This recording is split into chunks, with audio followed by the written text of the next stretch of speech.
We started Amber Waves Farm in the spring of 2009, which is an 8-acre farm just north of the highway, Montauk Highway 27. And our farm is open to the public because we think it is just fantastic and rare to have 8 agricultural acres in the middle of the Hamptons, and we think it's our duty to share it with people. We do mixed vegetables and wheat at the farm. So we have a community-supported agriculture program, or a CSA, where people buy a membership in the farm and they share the risk and the reward with the farmer at the beginning of the season, and then share a season's worth of bounty with us through weekly pickups of a basket of vegetables.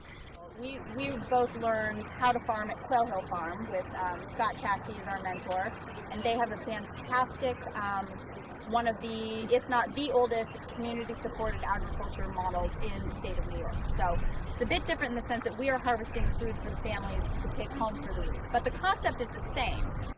Whatever's in season, whatever's looking particularly beautiful, and the stuff is amazing. It's so great. Yeah, so much better than you can get in the store, in the grocery store, you know.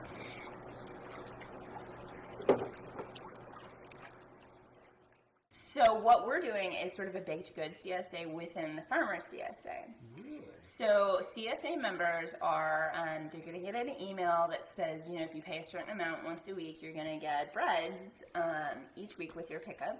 So breads out of the local flour, all the local stuff. And then if you pay a different amount, you're going to get breads and pastries.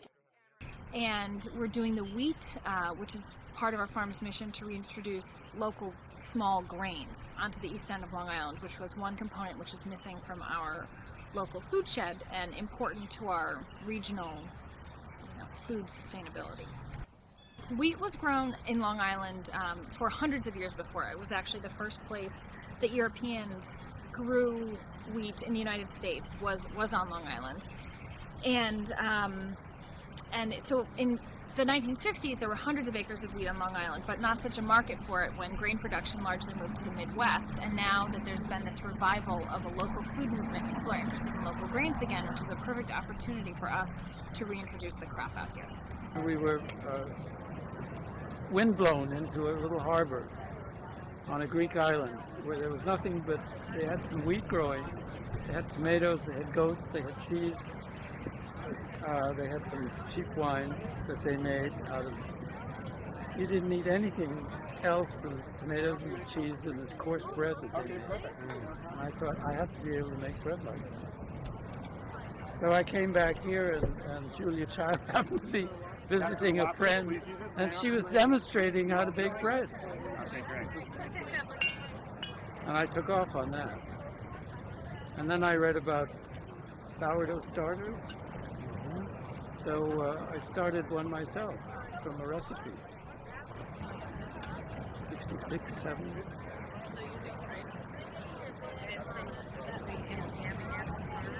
And once it started. For all of the baked goods that I use, I get the wheat berries from Katie and Amanda, Amber Waves Farm, and I actually mill the flour myself, which is awesome. How do you do that? So I have a little tabletop mill, and then I get the berries, wheat berry form, and then so the night before I bake, I actually mill the flour, which is awesome. It's like every baker's dream, of course. So then so I get the flour milled, and then I blend it with the bread flour that I really like. I've worked with for about 13 years. Some salt, and then this sour culture that was started out here like 50 years ago. From John. And this is a white wheat for pastries. So we're planting 2 different varieties. One that has more protein content, which is traditionally used for bread. So red for bread, and then white for pastries. It's kind of a lighter So mix of And where do you get it processed? Mill? So it's the nice thing about wheat is that we clean the seed and chaff out of it, and then it has a forever shelf life. I mean, it just sits. So we have it stored now, and then we have milled about 1,000 pounds with a very small German tabletop stone mill, orange stone. It does a half a pound a minute, and so it's been a long. That's scary math. Yeah, we don't do that kind of math. And so we've just been doing it in the 1 pound packages so that people can have it. So we are unable to even do it for kind of bakery scale. Chris is really patient and accepts it, like 1 pound at a time. The Amagansett Food Institute is a nonprofit organization that is committed to building a food hub on the east end of Long Island. The food hub will bring together farmers, fishermen, vintners, children, and adults to learn about food, teach about food, make food, and share food. The Amagansett Food Institute came about when a group of friends of foodies in Amagansett started talking about what we could do to bring other community members into the fold of local food. So how we could connect eaters with food producers. It was on John DeQuaves' birthday that this Food Institute was born, and the idea was to take food passion to the community, and that seemed that it required a little bit more formalizing of a home base and a space and a place where people could come together to share their passion for food. Well, Chris and Gary and Carissa and Amanda and Katie and I were all gathering for suppers. We just became friends because of the farm and this and that. And we'd have dinners together. And so a couple of years ago, I think it was my birthday party, we all thought, we ought to do something. And we played with the name. Nobody liked the Amagansett Food Institute. It was too formal and too whatever. But we ought to do something with this. We ought to, get the kids in schools involved, because Amanda and Katie were already involved in kids. This is our third year with educational programs at Amber Waves Farm. We do pre-K 3-year-olds up through, I would say people in their mid-70s. I was gonna say 80s in their 8th decade. Full life education. The three pillars of the Food Institute are education. We are going to create an educational facility for children with free or low-cost after-school programming on local food and farming, as well as fun adult classes like cheese making and bread making. We want people to know about us so that they can come to the farm and learn things. We really want to teach people about food. That is our mission. And so we need the community to come here.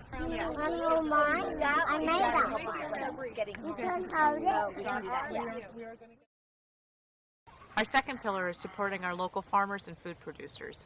We need to build for them a processing kitchen so that they have a place where they can go, where they can process their overabundant summer crops into foods that we can eat throughout the winter, therefore making us much more self-sufficient and sustainable. Farmers are looking for a space and place to take their bumper crop of, let's say this week it's going to be cucumbers, and process them into a value-added product. So we're blessed with a long growing season on the east end of Long Island. However, it would be such an asset for farmers out here to have a kitchen where they can go in and process their excess, their bumper crop, into pickles or dilly beans or tomato sauce or Bloody Mary mix or whatever the fun, inventive, value-added food item is in a kitchen. So then that can connect the end of the summer bounty with the following summer. So you still have your season in a bottle that you can still sell to the community and carry on your story even in the winter when you don't have the fields full of food. The idea is to have the farm and then a kitchen to celebrate what's coming off of the farm, and then maybe a market or a cafe of sorts to have that food maybe available to the community in a different way. So that is the package. That is what we're going for. These are big projects and big goals, but I think the wave and the time is now. And finally, we want to work with the food pantries. We want to make sure that the food pantries are able to fill their larders with local food and produce. So we would like to promote an efficient exchange between the farmers and the pantries so that the food pantry larders are never empty. Just after this, we are going to do a squash and cucumber harvest from what the 6th grade Amagansett school children planted their own garden, meant for the food pantry. But then the Food Institute is going to take that food to the food pantry. So linking the school and the food pantry. And they grew a lot of food, hundreds and hundreds of pounds of lettuce and squash and radishes. People are thirsty and hungry for food, literally, but then also in a way that they want a deeper knowledge and understanding of who's producing it. So they want to know the farmer and to know their fisherman, to know their baker and to know their brewer, and to be able to have conversations with food producers. So at the end of the day, you can enjoy what you're eating and drinking on a level that brings more fulfillment and enjoyment to you and your family. I think that the cultural trend moved us away from fresh local food, and now in a world where we have less contact and hands-on contact with everything that we're getting, from our clothing to any product that we're buying, food is something that we can have more control over, and is a personal health issue and an economic issue, that you can support your local economy by buying products locally, which I think people are paying more attention to, especially now in light of our most recent recession. I love for people to get interested in food, in real food, in health issues, especially for their children. It's distressing to see kids on the beach who are overweight and eating junk food and stuff like that.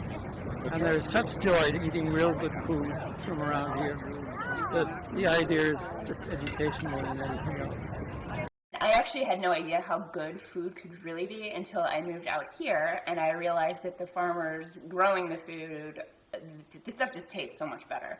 What a real tomato tastes like, I mean, the different colors. You don't have to do anything to food. You don't have to change it. You just have to use the absolute best ingredients, the freshest, whatever's naturally growing in season. I mean, there's nothing better. You can do some cool stuff with it, but you don't need to change anything. So the Amagansett Food Institute wants to make it possible for farmers to truly thrive on the east end of Long Island. And we also want to make it possible for the community to have more local food choices so they can buy local food throughout the year. So that's it. That's farming.